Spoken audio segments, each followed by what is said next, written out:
empezar con esto. Vamos a grabar. Ya me llegó desde que... Sí, me dijo que. Perdón, pero. Ahí tuvo un pequeño desliz con el horario, pero bueno, ya. Al menos una hora se va a trabajar. Habíamos dicho que hacer un intento de. Bueno, hay un primer intento de salir de África hace 75.000 años.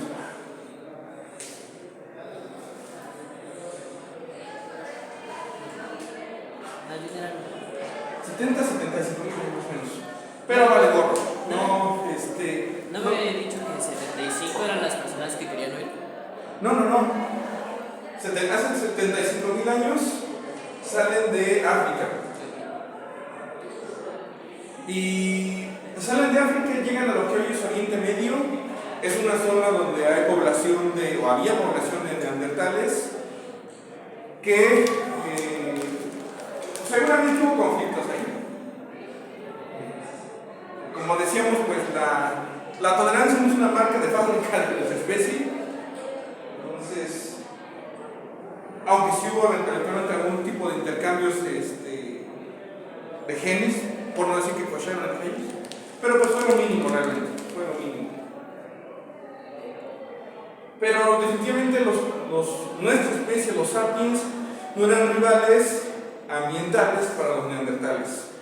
Eran más fuertes que nosotros, más inteligentes, estaban mejor adaptados para el frío y pues obviamente se tuvieron que replegar. La presencia de sapiens duró muy poco tiempo en Oriente Medio y se siguen quedando en África. Los neandertales por la temperatura pues no son tan adecuados. Pero hace 50.000 años la situación cambia por completo. Hay una segunda salida de África hace 50.000 años, pero esta sí funciona. Esta sí tiene éxito. Y a partir de ahí empiezan a desplazar a otros grupos, a otras especies humanas, neandertales, Homo erectus.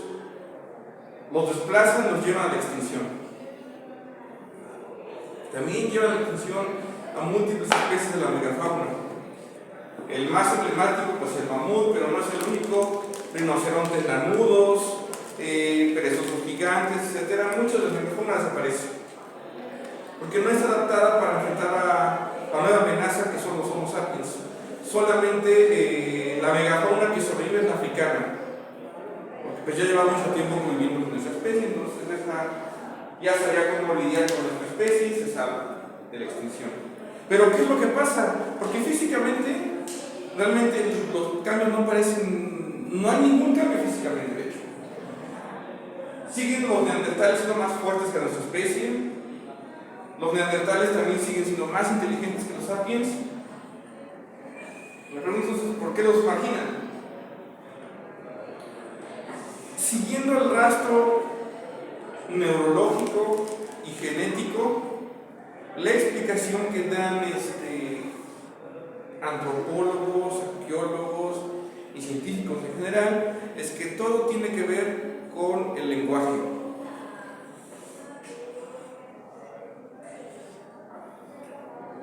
El lenguaje hizo la diferencia para realmente darle la vuelta a la situación y poner a nuestra especie en la cima de la cadena alimenticia. ¿Cómo está esto? Habíamos dicho que durante mucho tiempo las personas realmente estaban adaptadas para convivir en grupos de máximo 150 personas. Máximo 150 personas, que son pues con las que realmente el tope máximo de las personas con las que uno puede convivir, relacionarse, a lo mejor no de diario, pero sí de manera más frecuente. Pasados esos 150, pues ya es gente que sí conoces, pero pues con la que ya realmente no interactúas. Cuando quieras saber si una morra vale la pena, pues fíjate cuánto se está siguiendo. Si sigue más de 150 es que... Ahora, pero ¿cómo hacerle para realmente interactuar con más de 150 personas? Porque además, no solamente nuestra especie, se ha observado, por ejemplo, chimpancés, gorilas, orangutanes, bonobos, no viven en grupos mayores de 100. Y ya eso es como muy contado. tiene que ver, aunque no lo crean, con dos factores. En primer lugar, el chisme. Parece una ridiculez, pero el chisme, la capacidad de hablar a espaldas de otras personas, es parte esencial de nuestra, no solo de nuestra especie, sino que aparentemente los otros homínidos, como los neandertales, los Homo erectus, realmente parece que no podían chismear a otras personas. Para nosotros es algo tan natural que lo damos como por hecho, que así es. La capacidad de hablar de otras personas mientras no están presentes y contar, ya viste que ya chapulieron a otro cabrón, no sé, cosas por el estilo. Parece algo muy natural para nosotros, pero neuronalmente es algo increíblemente complejo. Porque finalmente para otros primates, chimpancés y otros homínidos como neandertales, pues la capacidad de hablar de otras personas, de socializar, es esencial. Te permite compartir mucha información sobre múltiples personas. Pero por alguna razón no lo podemos hacer. Y en nuestro caso, la capacidad de hablar a espaldas de otras personas. Piensen, por ejemplo, en un grupo de 50 personas. En un grupo de 50 personas, no es que haya 50 tipos de relaciones y por tanto si tuvieras que trasladar esa relación con personas a un mapa mental y traducirlo como de una forma gráfica, no es que tú te vinculas únicamente con esas 150 personas, sino que ellas también se vinculan entre sí. Por ejemplo, tú, puede ser tu amigo, digamos, una novia, y así un largo, etcétera. Tú tienes una relación con cada uno de ellos, pero ellos a su vez tienen esas relaciones entre ellos, relaciones de que platican. Puede haber más también que eso, pero al menos de que platican. Y así lo van multiplicando con cada persona. En un grupo de 50 individuos, estamos hablando de que relaciones uno a uno son arriba de 1400 relaciones uno a uno, en un grupo de 50 personas. Si a eso le sumamos por las relaciones intergrupales, es decir, de 3 personas vinculadas con otra persona o con otro grupito de personas, las cifras de relaciones se terminan disparando más. Es casi infinita. Salud. Y esto es lo que complica tanto el generar chisme. Porque no solamente es, hablo de mi amigo sobre mi amigo con mi novia, sino que también puedo hablar de mi amigo y mi novia con otras personas. Y con otras personas al revés, y esas personas además cuentan ese chisme con otras personas más. Esto complica mucho las relaciones, pero también las enriquece. Y aunque no lo parezca, pues esto es el primer elemento para dar la vuelta a una especie como los neandertales que nos supera en fuerza física y inteligencia. El siguiente elemento, que es parte integral del lenguaje, es la capacidad de emitir un lenguaje simbólico.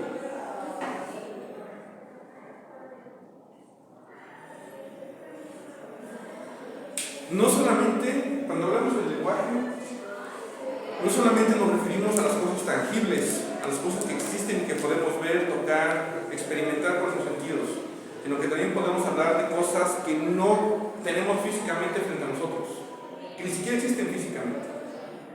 Puede ser que podamos hablar, por ejemplo, en el sentido de cosas como el amor, la felicidad, la amistad. No la hemos visto físicamente, pero podemos hablar de ella. Podemos hablar de los números. Nunca los hemos visto, apenas son representaciones de lo que es un número. Pero podemos hablar de esas cosas. Podemos hablar incluso de cosas que ya pasaron y que vivimos. Este es un ejemplo. Ninguno de nosotros tres vio lo que pasó hace 50.000 años, pero podemos hablar de eso, incluso solamente imaginándolo. Podemos incluso imaginar cómo sería nuestro futuro. En mayor o menor medida nos podemos imaginar eso y podemos hablar de ese futuro que todavía no existe. Todo eso depende de un lenguaje simbólico. Ese lenguaje simbólico sirve para absolutamente todo. Sirve para las ciencias, obviamente, para hablar del lenguaje, hablar de los números, hablar de la biología, etc. Sirve para la religión, hablar de dioses a los que nadie jamás ha visto. Sirve para el arte, sirve para los sistemas de gobierno. Si tú quisieras formar un gobierno muy sofisticado, como el que tenemos hoy en día en casi todo el mundo, no participan 150 personas en el gobierno, participan miles de personas. ¿Cómo haces que se coordinen todos trabajando para un mismo fin? Creando símbolos. Todos ustedes trabajan para la administración pública de X país. Piensen, por ejemplo, en el caso de los militares, del país que sea. Estamos hablando de millones o de cientos de miles de efectivos que no se conocen todos entre sí, pero que se pueden reconocer entre ellos a partir de ciertos símbolos, uniformes que usan, banderas que siguen, rangos que llevan. Incluso en cosas más cotidianas, en el día a día, piensen, por ejemplo, pues en el salón de clases. Hace 2 semanas, ni ustedes ni yo nos conocíamos. ¿Cómo sabían que yo era el maestro? ¿Cómo sabía yo que ustedes eran los alumnos? Hay una serie de símbolos que pasamos por alto, pero que son obvios. Ustedes sabían que yo era el maestro porque estaba sentado ahí. Y yo sabía que ustedes eran los alumnos porque se iba a sentar de este lado. Si eso le sumas el tema de pues, cómo se viste cada persona, pues te das una idea de quién es quién. Puede fallarte, pero en general, incluso si te fallan ciertos símbolos, hay otros que no hay pierde. Yo llevo una lista, por ejemplo, pero ustedes no les garantizan. Ustedes incluso confiamos tanto en los símbolos que ustedes no se preguntaron esa lista, pues, ¿de dónde la sacó? ¿Quién se la dio? ¿Cómo la obtuvo? Hackeó nuestros perfiles, nuestras cuentas de la prepa. Ciertamente es algo que uno se podría imaginar, pero uno confía en que la otra persona realmente está respetando los símbolos. Y así absolutamente para todo. Hay otro ejemplo de lenguaje simbólico, esta idea de que todos los días que 21 tienes que dar flores amarillas a la persona con la que quieres estar para siempre. No mames, mi compadre. Pero funciona. Y tan funciona que ahí tienes un montón de morros pendejos yendo a comprar sus flores. Y un montón de chavos esperando recibirlas además. No tienen novio, pero igual esperan recibir sus flores amarillas. Porque el lenguaje simbólico es muy poderoso. Logra generar cohesión. Insisto, para lo que sea, relaciones amorosas, sistemas de gobierno, sistemas religiosos, educativos, absolutamente todo funciona a partir de símbolos. Y esos símbolos nos permiten rebasar la coordinación de personas, de grupos de 150, a colaborar con cientos de miles, a veces con millones. Porque todos reconocen los mismos símbolos. No hay pierde ahí. Ahora, esto va de la mano con otra estructura, una institución que seguramente también aparece por estos años. No hay forma de saber realmente si apareció en ese momento. Mi hipótesis es que sí, considerando todos estos elementos. Aparece la gens. La gens es una estructura familiar. Digamos, cada uno tenemos una familia nuclear. Esto es padres e hijos, y para de contar. Eso es la familia nuclear. Pero también tenemos una familia extensa.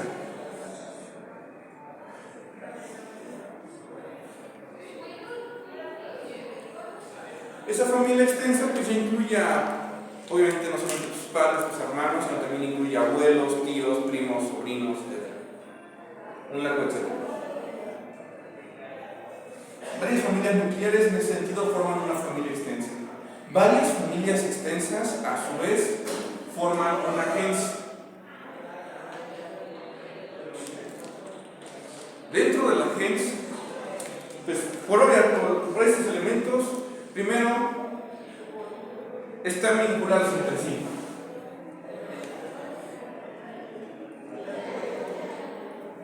Todos los miembros de la gens son familiares entre ellos, sin importar el grado de parentesco, pero todos son familiares entre ellos. Para este momento del Paleolítico, la mayor parte de esos vínculos familiares son matrilineales.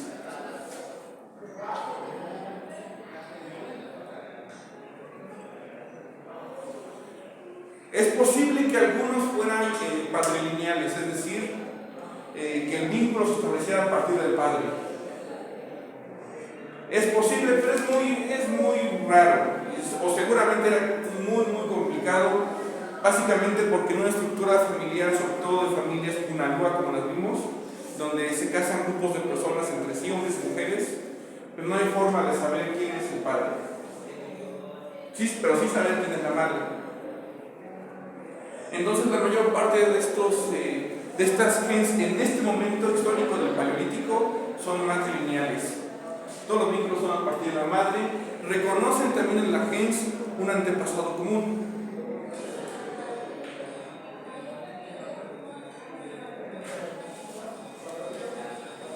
Ese antepasado común, pues normalmente suele ser una mujer, en estos casos de matrilineal.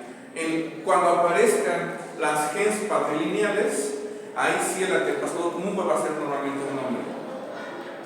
Pero en ese momento es una tatarabuela. Y aquí es importante el tema del lenguaje simbólico, porque muchas veces tú no conoces a esa tatarabuela, ese antepasado común. Nadie la ha visto, pero todos la reconocen como la madre original.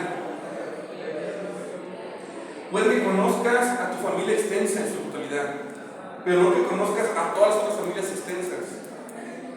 Pero hay ciertos rasgos que tiene la gens que son compartidos. Tienen, por ejemplo, ritos especiales por cada gens.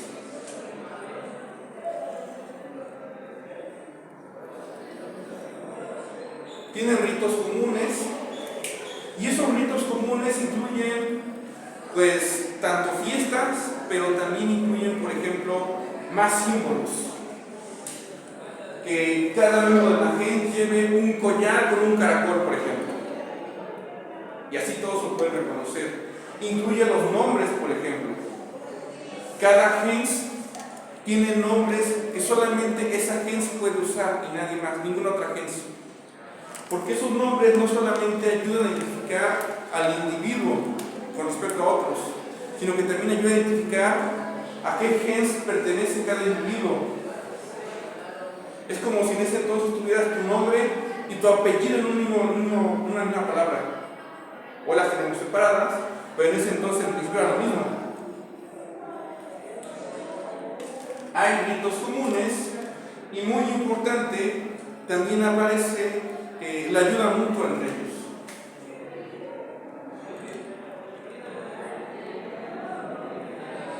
La ley de ayuda mutua establece que si tú necesitas ayuda para algo, el resto de la gens acude en tu auxilio. Digamos, eres un cazador-recolector del Paleolítico y durante una caza de mamut te rompes una pierna. No puedes ir a cazar más durante una buena temporada, pero tu gens te va a ayudar. Entre toda la gens se van a cooperar para llevarte algo de comer, en lo que tú te recuperas, y habrá alguien que te esté cuidando permanentemente. Y tú, así como recibes ayuda, también estás obligado a ayudar a los demás miembros de la gens. Ocurre, por ejemplo, muy seguido el compartir los alimentos, sobre todo la carne, a raíz de la cacería. Y eso es interesante porque hoy, ¿qué es lo que nos gusta más a los hombres? Hacer un ciertamente. Pero de las cosas que más nos encanta es una carnita asada con los compas. Eso parece que tiene su origen justamente en el Paleolítico, incluso más atrás. Se ha observado, por ejemplo, o se observaba ciertos grupos de bostonagos en África, que una vez que cazaban a algún animal, prendían una hoguera y acudía gente aún incluso 2 días de camino para compartir la carne. Incluso he observado a los chimpancés cuando cazan algo, algún animal, también se reúnen entre todos para compartir la carne. Es decir, es posible que hace 6-7 millones de años nuestro antepasado común de humanos y chimpancés ya se reunían para compartir su versión de la carnita asada. La ayuda mutua muchas veces implica justamente el compartir los alimentos, pero pues insisto, no solamente eso, sino en casos de realmente de mucha necesidad. Pero vinculada a la ayuda mutua está también entre la gens el derecho o obligación de venganza.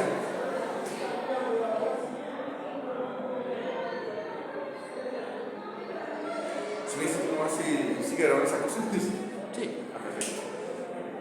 Así como hay un derecho y obligación de ayuda mutua, también hay un derecho y obligación de venganza si alguien agrede o mata a un miembro de tu gens. Si, digamos, matan a tu papá, tú estás obligado y tienes el derecho a vengarlo. Pero si tú solo no puedes acudir con tu familia extensa para que te echen la mano. Si entre toda la familia extensa no pueden, piden también ayuda a la gens para vengar a esa persona. Piensen en estos mecanismos aparecieron hace 50.000 años, justo cuando salen de África y encontrándose con los neandertales. 75.000 años atrás no pudieron, pero hace 50.000 años sí. Pueden, justamente por estos elementos que les permiten cohesionar a la gens, más estos elementos, sobre todo estos que establecen que entre los miembros de la gens ayuden, que se ayuden y se venguen también entre ellos.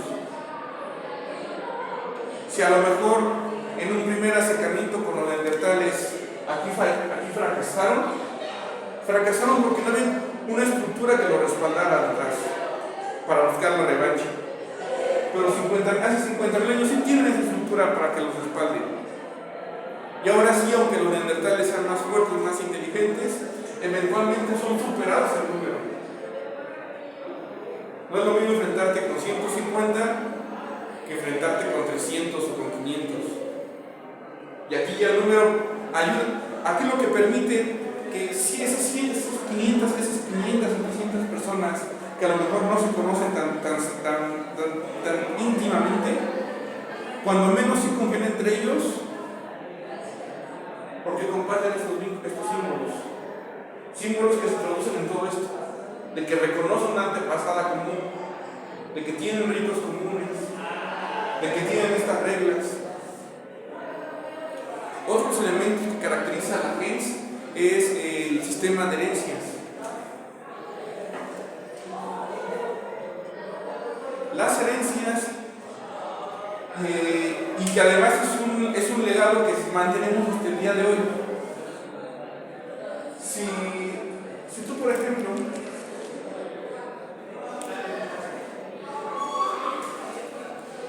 digamos que falleces durante una cacería, falleces en una cacería, ¿cómo se reparten tus bienes? Porque ya sabemos que no hay forma de escribir en un testamento. Se reparten según los vínculos familiares. A partir primero vía materna, siempre va a ser vía materna. Primer familiar directo, la madre. Segundo tipo de familiar directo, si eres hombre, tus hijos no cuentan, porque es el vínculo matrilineal. Entonces solamente es a través de la madre. Si eres mujer, en cambio, es sí a la madre pero también a los hijos. ¿Por qué aquí no? Porque como dijimos, en ese tipo de sociedades donde normalmente son matrimonios grupales, donde varios hombres se casan con varias mujeres y se comparten mutuamente, pues no hay forma de saber quién es el padre, pero sí hay forma de saber quién es la madre. Entonces aquí el reparto de la herencia es únicamente entre la madre. Entre la madre, y en el caso de las mujeres sí, a la madre y a los hijos, porque si los hijos son suyos. Si no hay familiares de primer grado directo, se van con los familiares de segundo grado. Que pueden ser, más bien va a ser la abuela materna,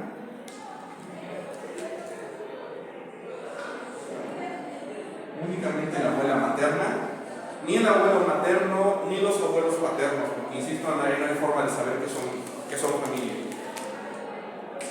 Eso es una hacia arriba, y hacia abajo se pueden ir hacia los nietos, pero no se quedan ahí, sino que también otro segundo familiar directo pueden ser los hermanos. Supongamos que estos dos de aquí comparten a la misma madre. Si no hay familiares de primer grado, se llama lo segundo, abuela materna, nietos, pero también los otros hijos que ha tenido tu mamá. En este caso, tus hermanos también pueden heredar.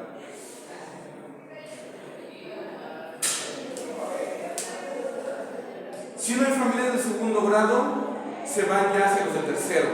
Aquí ya es muy difícil que haya una bisabuela, sobre todo considerando los niveles de salud de la época, la esperanza de vida. Digo, si había gente que llegaba bien hasta 70 años, hay huesos que demuestran que sí, pero es muy raro. Es muy raro porque pues, muchas mujeres morían en labor de parto o en el embarazo, y muchos hombres morían casando, entonces pues era muy complicado que alguien llegara muy viejo, pero se casaba.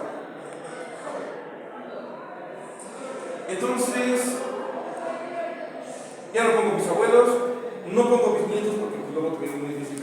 Bueno, de aquí sí puede haber, pero pues ya es muy difícil que los conozcan. Lo que sí puede dar es que en este caso, por ejemplo, este individuo es hombre que no puede heredar a sus hijos porque sus hijos no son suyos, no hay forma de saberlos, sí puede heredar a su madre, puede heredar a su hermana y puede heredar a sus sobrinos. No solo sobrinos por hermanas, sobrinos por hermanos, pues no. Este sistema de herencias, cuando aparezca el sistema, cuando se reemplacen los vínculos matrimoniales por vínculos patrilineales, entonces sí, hombres podrán heredar a sus hijos. Pero para eso falta mucho. Aquí lo importante que me interesa señalar es que este sistema se conserva hasta el día de hoy cuando no hay testamento, cuando alguien muere sin testamento. Cuando hay una propiedad intestada, se recurre a este sistema. Murió la persona, no tiene herederos escritos, vamos a ver entonces según vínculos familiares. Familias de primer grado se reparten entre ellos. Si no hay familias de primer grado, se van los de segundo. Pero ahí sí no importa si es sobre mujer. Ay, sí, actualmente pues ya no importa eso. Con que digan que sí son, con eso basta. Ahora, insisto, no tenemos forma de saber, esto que quede claro, no tenemos forma de saber que el sistema gentilicio apareció hace 50,000 años. No sabemos si apareció antes, sabemos que existía en la antigüedad a partir incluso antes, bueno, no antes, sino por ahí de la edad del bronce, más o menos. Sabemos que existía, pero porque ya hay documentos escritos. Lo más seguro es que no apareció en ese momento. Ya pasamos a la edad del bronce, necesitamos una estructura gentilicia. No creo que haya sido así. Realmente venía de antes. Pero qué tan atrás es imposible saberlo. Pero la capacidad para expandirse más allá de África, extinguir otras especies, tanto humanas como animales, solamente podría explicarse por esto. En combinación, obviamente, con esto. Es la única forma, no habría más. Ahora, ese auge que tiene nuestra especie, pues también nos pasó factura. Por un lado, esto no solamente te permite extinguir tus especies, sino que también aumenta tus habilidades como cazador. La especie humana, los Homo sapiens, tenemos uno de los porcentajes de éxito en cacería más altos. Enorme, además. Comparado con otros animales como leones, osos, lobos, se equivocan entre un 80 y un 90% de las veces. Nosotros es al revés, nos equivocamos entre un 10 y un 20% cazando. Esto tiene consecuencias diametralmente opuestas. Para el caso de estos depredadores culminales como tiburones, osos, tigres, pues les tomó millones de años llegar a la cima de la cadena alimenticia. Les tomó millones de años, pero también durante esos millones de años se construyó en ellos un estado mental de mucha confianza. Pues soy el mejor depredador, hay pocos animales que son una amenaza para mí, no tengo por qué preocuparme de mi entorno. Y normalmente caminan despreocupados, se ven hasta orgullosos, se ven antiguos, por eso nos gustan tanto esos animales. Porque son animales muy dignos, muy orgullosos, no tienen mucho de qué temer. Pero porque les tomó mucho tiempo llegar ahí. A eso súmale que como también les tomó mucho tiempo, también le dio tiempo a sus presas de adaptarse a la amenaza. Responder con algo más de, pues tú eres sigiloso, yo me vuelvo más atento tengo mejores sentidos, auditivos, olfato, vista, etcétera, para verte a tiempo antes de que me ataques. Con nuestra especie no ocurre así. Nuestra especie, hace 75,000 años, estaba todavía a la mitad de la cadena alimenticia.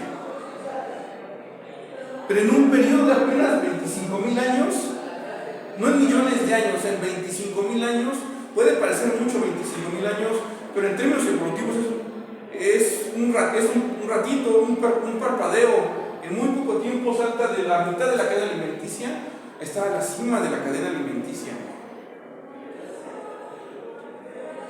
Pasa muy rápido, pero pasa tan rápido que el cerebro no se adapta al cambio.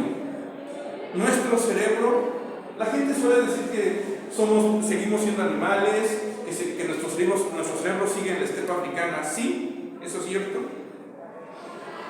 Nuestro cerebro sigue siendo de cazadores, recolectores, pero nuestro cerebro nunca alcanzó a sentirse en la cima de la cadena alimenticia.